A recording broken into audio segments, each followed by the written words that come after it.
నమస్తే, welcome to speed news దంటోరా. Telangana French మధ్య ద్వైపాక్షిక సహకారానికి రాష్ట్ర ప్రభుత్వం సిద్ధంగా ఉందని మంత్రి శ్రీధర్ బాబు తెలిపారు. సచివాలయంలో French chamber of commerce industry ప్రతినిధులతో శ్రీధర్ బాబు సమావేశమయ్యారు. ఈ సందర్భంగా రాష్ట్రంలో పరిశ్రమల ఏర్పాటుకు అనుకూలతలు, ప్రోత్సాహకాలను వివరించారు. ఫ్రెంచ్ కంపెనీలు ఇక్కడికొచ్చేలా చొరవ చూపాలని కోరారు. ఏడాదిన్నరలో రాష్ట్రానికి 3 లక్షల కోట్ల పెట్టుబడులు వచ్చాయని, గత ఏడాది హైదరాబాద్లో 70 జీసీపీలు ప్రారంభమయ్యాయని తెలిపారు. తెలంగాణ భవన్లో బీఆర్ఎస్ సీనియర్ నేత మాజీ మంత్రి జగదీష్ రెడ్డి మీడియాతో మాట్లాడుతూ రాష్ట్రం ఎదుర్కొంటున్న కీలక సమస్యలపై తీవ్ర స్థాయిలో ఆందోళన వ్యక్తం చేశారు. ముఖ్యంగా గోదావరి, కృష్ణా జలాల వినియోగానికి సంబంధించిన అంశంలో ఏపీ సీఎం చంద్రబాబు నాయుడు వ్యవహరిస్తున్న తీరును ఆయన తీవ్రంగా తప్పుపట్టారు. నీటి వాటా విషయంలో ఏపీ సీఎం చంద్రబాబు తెలంగాణకు నష్టం చేయాలని కుట్రపూరితంగా వ్యవహరిస్తున్నారని ఆరోపించారు.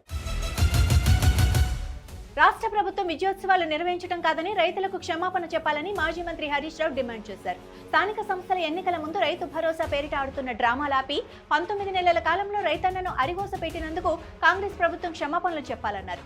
ఎన్నికల మేనిఫెస్టోలో ఎకరాకు 15,000 చొప్పున ఇస్తామని చెప్పి 12,000కు పరిమితం చేయడం ముమ్మాటికి మోసం చేయటమే అన్నారు. ఇజ్రాయెల్, ఇరాన్ యుద్ధానికి తెరపడింది. 2 దేశాల మధ్య కాల్పుల విరమణ అమల్లోకి వచ్చింది. దీంతో 2 దేశాల మధ్య 12 రోజులుగా సాగిన యుద్ధం ముగిసినట్లు ఇరాన్, ఇజ్రాయెల్ అధికారికంగా ప్రకటించాయి. అమెరికా జోక్యంతో ఇరు దేశాలు కాల్పుల విరమణకు వచ్చాయి. కాల్పుల విరమణ ఒప్పందం కుదిరినప్పటికీ ఇజ్రాయెల్ తన సైన్యాన్ని అప్రమత్తంగానే ఉంచింది. వైమానిక దళం సైన్యాన్ని అప్రమత్తంగా ఉండాలని ఆదేశించింది. ప్రధానమంత్రి నరేంద్ర మోడీని ప్రశంసిస్తూ ఓ ఆంగ్ల పత్రికలో వ్యాసం రాసిన కాంగ్రెస్ సీనియర్ నాయకుడు, లోక్సభ సభ్యుడు శశి థరూర్ చేసిన వ్యాఖ్యలు రాజకీయ వర్గాల్లో తీవ్ర చర్చనీయాంశంగా మారాయి. ఈ వ్యాసం బీజేపీలో ఆయన చేరే సూచనగా భావిస్తూ ఊహాగానాలు ప్రారంభమవుతున్న సమయంలో తాను బీజేపీలో చేరే ఉద్దేశం లేదని, దేశ విదేశాంగ విధానాల పట్ల మాత్రమే తన అభిమతాలను వ్యక్తపరిచినట్టుగా థరూర్ స్పష్టంగా తెలియజేశారు. ప్రధాని మోడీ చెప్పినట్లుగా కాళేశ్వరం ప్రాజెక్టుని ఏటీఎం లాగా బీఆర్ఎస్ నేతలు వాడుకున్నది వాస్తవం కాదా అని బీజేపీ గోషామహల్ ఎమ్మెల్యే రాజా సింగ్ ప్రశ్నించారు. కాళేశ్వరం ప్రాజెక్టుపై ప్రధాని మోడీ, అమిత్ షా, బీజేపీ నడ్డా చెప్పిన మాటలే తమ స్టాండ్ అని స్పష్టం చేశారు. కాళేశ్వరం ప్రాజెక్టులో జరిగిన అవినీతిపై కేంద్ర మంత్రి బండి సంజయ్ ఆధారాలతో సహా బయట పెట్టగానే గులాబీ పార్టీ నాయకులు అవాకులు చెవాకులు పేలుతున్నారని మండిపడ్డారు.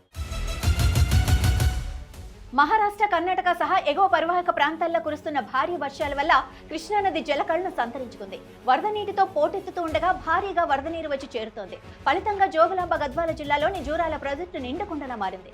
గరిష్ట స్థాయి నీటి మట్టాన్ని అందుకోగా 10 గేట్లను అధికారులు ఎత్తివేశారు. వరద నీటిని దిగువకు వదులుతున్నారు.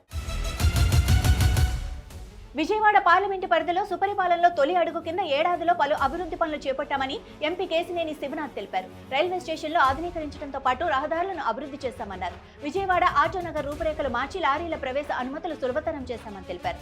రానున్న 40 ఏళ్ల వరకు వచ్చే భక్తుల తాకిని తట్టుకునేలా దుర్గగుడి వద్ద అభివృద్ధి పనులు చేపడుతున్నామన్నారు.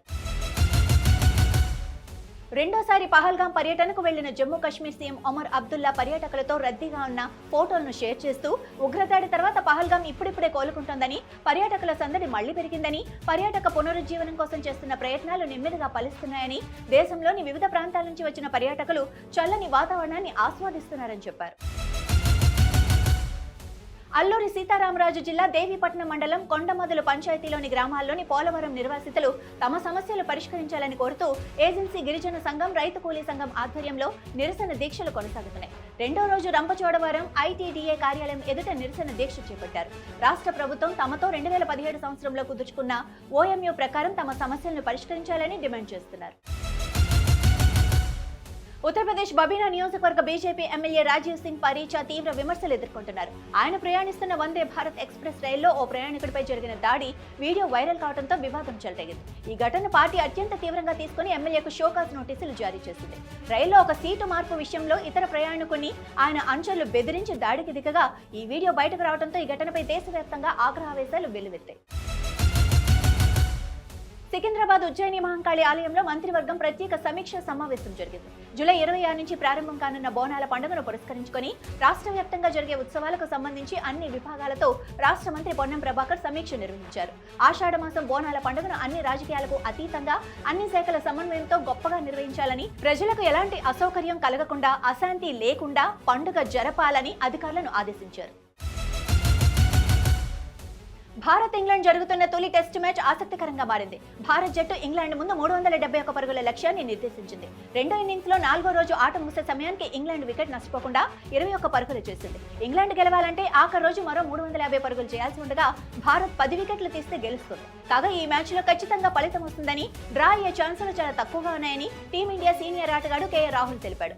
ఆఖరి రోజు ఇంగ్లాండ్ను ఆల్అౌట్ చేసేందుకు సాయశక్తుల ప్రయత్నం చేస్తామని చెప్పుకొచ్చాడు. డ్రగ్స్ కేసులో నటుడు శ్రీరామ్ను చెన్నై పోలీసులు అరెస్ట్ చేయగా తాజాగా ఈ కేసుపై పోలీసులు 8 గంటల పాటు సుదీర్ఘ విచారణ జరిపారు.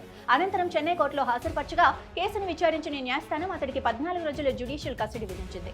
విచారణ సమయంలో నటుడు శ్రీరామ్కు మాదక ద్రవ్యాల నెట్వర్క్లో ప్రమేయం ఉన్నట్లు పోలీసులు ఆధారాలు గుర్తించి వివరాలు సేకరించినట్లు తెలుస్తోంది. ఇవే ఈ రోజు స్పీడ్ న్యూస్ దండోరా. చూస్తూనే ఉండండి అభినవ్ భారత్.